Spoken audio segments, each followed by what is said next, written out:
Dorothy and the Wizard in Oz. Chapter 2. The Glass City. When Dorothy recovered her senses, they were still falling, but not so fast. The top of the buggy caught the air like a parachute or an umbrella filled with wind, and held them back so that they floated downward with a gentle motion that was not so very disagreeable to bear. The worst thing was their terror of reaching the bottom of this great crack in the earth, and the natural fear that sudden death was about to overtake them at any moment. Crash after crash echoed far above their heads, as the earth came together where it had split, and stones and chunks of clay rattled around them on every side. These they could not see, but they could feel them pelting the buggy top, and Jim screamed almost like a human being when a stone overtook him and struck his bony body. They did not really hurt the poor horse because everything was falling together. Only the stones and rubbish fell faster than the horse and buggy, which were held back by the pressure of the air, so that the terrified animal was actually more frightened than he was injured. How long this state of things continued Dorothy could not even guess. She was so greatly bewildered. But by and by, as she stared ahead into the black chasm with a beating heart, she began to dimly see the form of the horse Jim, his head up in the air, his ears erect and his long legs sprawling in every direction as he tumbled through space. Also, turning her head, she found that she could see the boy beside her, who had until now remained as still and silent as she herself. Dorothy sighed and commenced to breathe easier. She began to realize that death was not in store for her, after all, but that she had merely started upon another adventure, which promised to be just as queer and unusual as were those she had before encountered. With this thought in mind, the girl took heart and leaned her head over the side of the buggy to see where the strange light was coming from. Far below her she found 6 great glowing balls suspended in the air. The central and largest one was white, and reminded her of the sun. Around it were arranged, like the 5 points of a star, the other 5 brilliant balls, one being rose-colored, one violet, one yellow, one blue, and one orange. This splendid group of colored suns sent rays darting in every direction, and as the horse and buggy with Dorothy and Zeb sank steadily downward and came nearer to the lights, the rays began to take on all the delicate tintings of a rainbow, growing more and more distinct every moment until all the space was brilliantly illuminated. Dorothy was too dazed to say much, but she watched one of Jim's big ears turn to violet and the other to rose, and wondered that his tail should be yellow and his body striped with blue and orange like the stripes of a zebra. Then she looked at Zeb, whose face was blue and whose hair was pink, and gave a little laugh that sounded a bit nervous. "Isn't it funny?" she said. The boy was startled and his eyes were big. Dorothy had a green streak through the center of her face where the blue and yellow lights came together, and her appearance seemed to add to his fright. I don't see anything funny about it," he stammered. Just then the buggy tipped slowly over upon its side, the body of the horse tipping also. But they continued to fall, all together, and the boy and girl had no difficulty in remaining upon the seat, just as they were before. Then they turned bottom side up and continued to roll slowly over until they were right side up again. During this time Jim struggled frantically, all his legs kicking the air. But on finding himself in his former position, the horse said, in a relieved tone of voice, "Well, that's better." Dorothy and Zeb looked at one another in wonder. "Can your horse talk?" she asked. "Never knew him to before," replied the boy. "Those were the first words I ever said," called out the horse, who had overheard them. "And I can't explain why I happened to speak then. This is a nice scrape you've got me into, isn't it?" "As for that, we are in the same scrape ourselves," answered Dorothy cheerfully. "But never mind. Something will happen pretty soon." "Of course," growled the horse.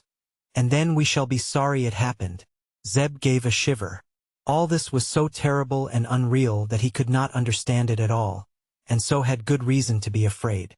Swiftly they drew near to the flaming colored suns, and passed close beside them. The light was then so bright that it dazzled their eyes, and they covered their faces with their hands to escape being blinded.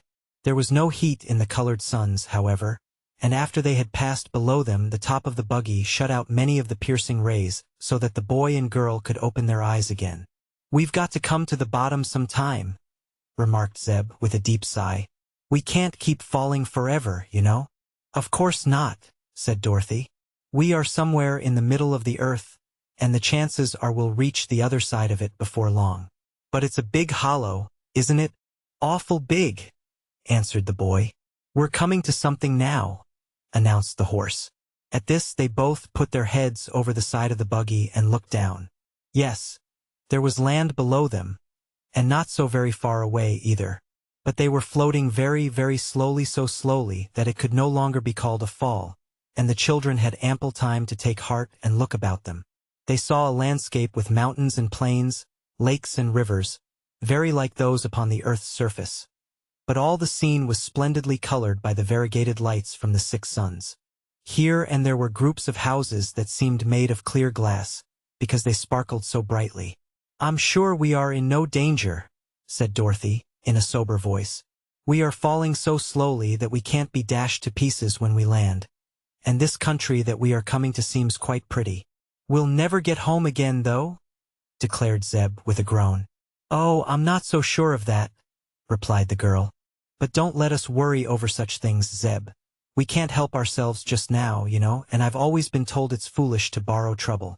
The boy became silent, having no reply to so sensible a speech, and soon both were fully occupied in staring at the strange scenes spread out below them. They seemed to be falling right into the middle of a big city which had many tall buildings with glass domes and sharp-pointed spires. These spires were like great spear points, and if they tumbled upon one of them they were likely to suffer serious injury. Jim the horse had seen these spires also, and his ears stood straight up with fear, while Dorothy and Zeb held their breaths in suspense. But no, they floated gently down upon a broad, flat roof, and came to a stop at last. When Jim felt something firm under his feet, the poor beast's legs trembled so much that he could hardly stand. But Zeb at once leaped out of the buggy to the roof, and he was so awkward and hasty that he kicked over Dorothy's birdcage, which rolled out upon the roof so that the bottom came off. At once a pink kitten crept out of the upset cage, sat down upon the glass roof, and yawned and blinked its round eyes. "Oh," said Dorothy, "there's Eureka." "First time I ever saw a pink cat," said Zeb. "Eureka isn't pink. She's white. It's this queer light that gives her that color." "Where's my milk?" asked the kitten, looking up into Dorothy's face. "I'm most starved to death." "Oh, Eureka, can you talk?" "Talk? Am I talking? Good gracious, I believe I am. Isn't it funny?" asked the kitten. "It's all wrong," said Zeb gravely. "Animals ought not to talk. But even old Jim has been saying things since we had our accident." "I can't see that it's wrong," remarked Jim in his gruff tones. "At least it isn't as wrong as some other things. What's going to become of us now?" "I don't know," answered the boy, looking around him curiously. The houses of the city were all made of glass, so clear and transparent that one could look through the walls as easily as through a window. Dorothy saw, underneath the roof on which she stood, several rooms used for rest chambers, and even thought she could make out a number of queer forms huddled into the corners of these rooms. The roof beside them had a great hole smashed through it, and pieces of glass were lying scattered in every direction. A nearby steeple had been broken off short and the fragments lay heaped beside it.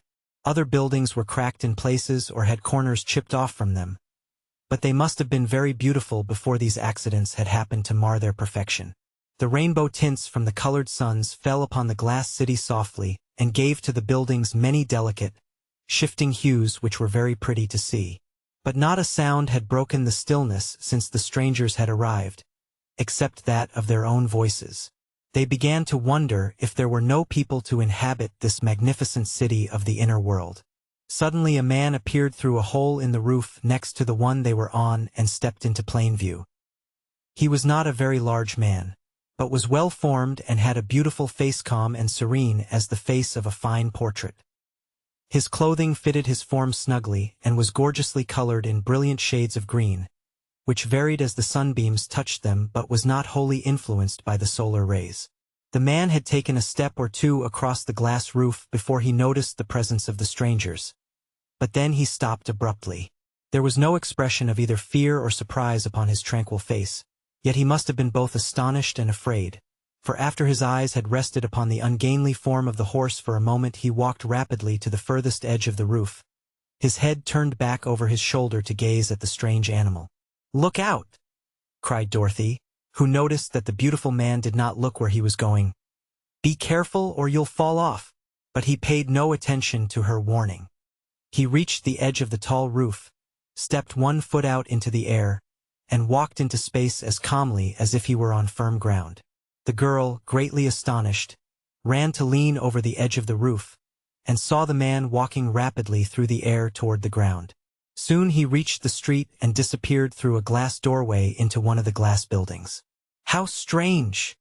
she exclaimed, drawing a long breath. "Yes, but it's lots of fun if it is strange," remarked the small voice of the kitten, and Dorothy turned to find her pet walking in the air a foot or so away from the edge of the roof. "Come back, Eureka!" she called in distress. "You'll certainly be killed." "I have 9 lives," said the kitten, purring softly as it walked around in a circle and then came back to the roof. "But I can't lose even one of them by falling in this country, because I really couldn't manage to fall if I wanted to."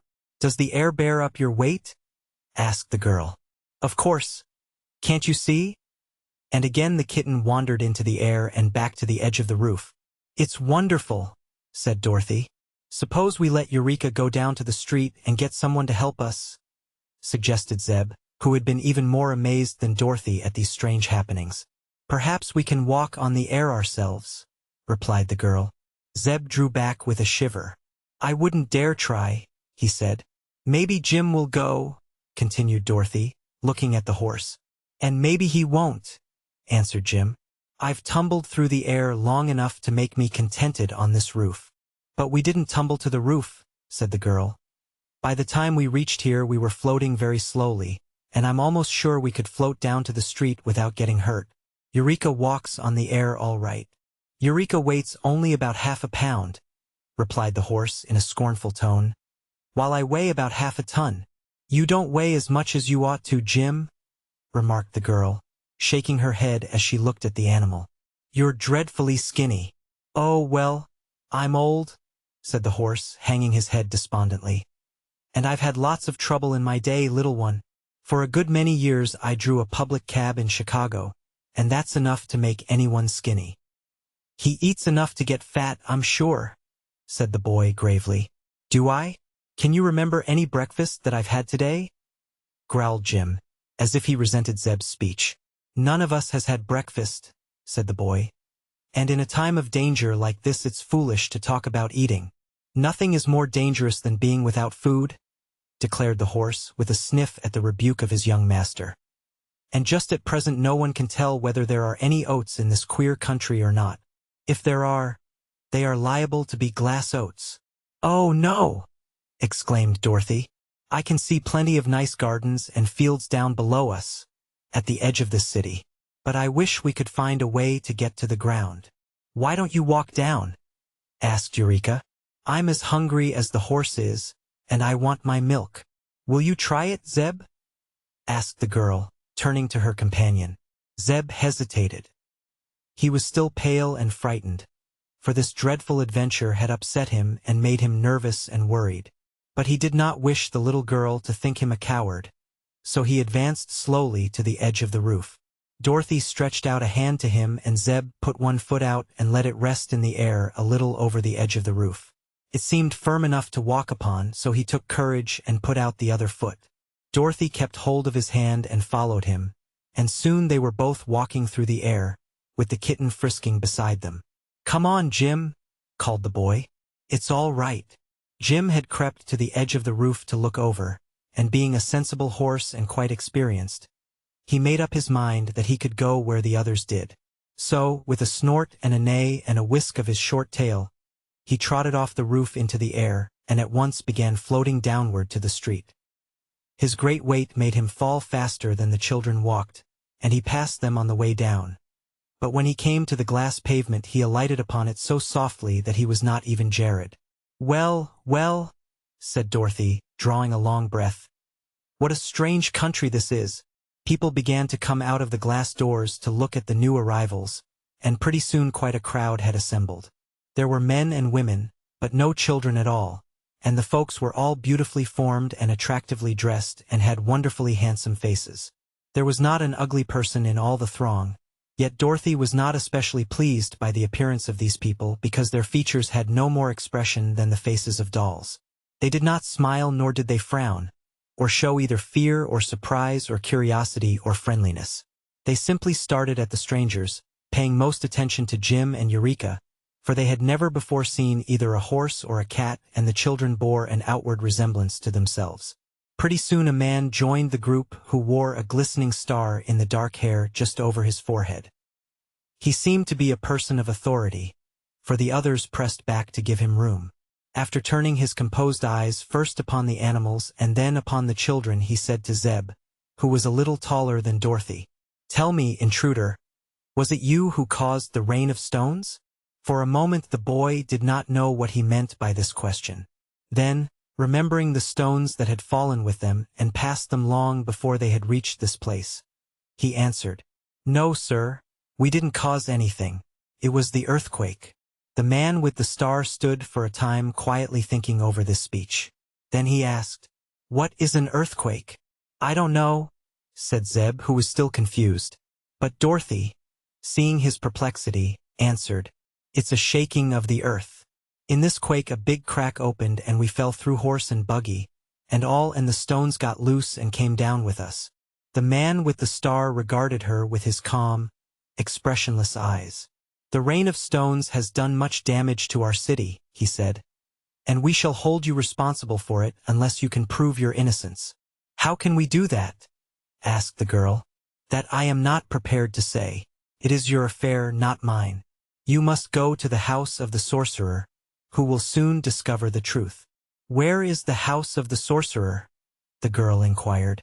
"I will lead you to it. Come."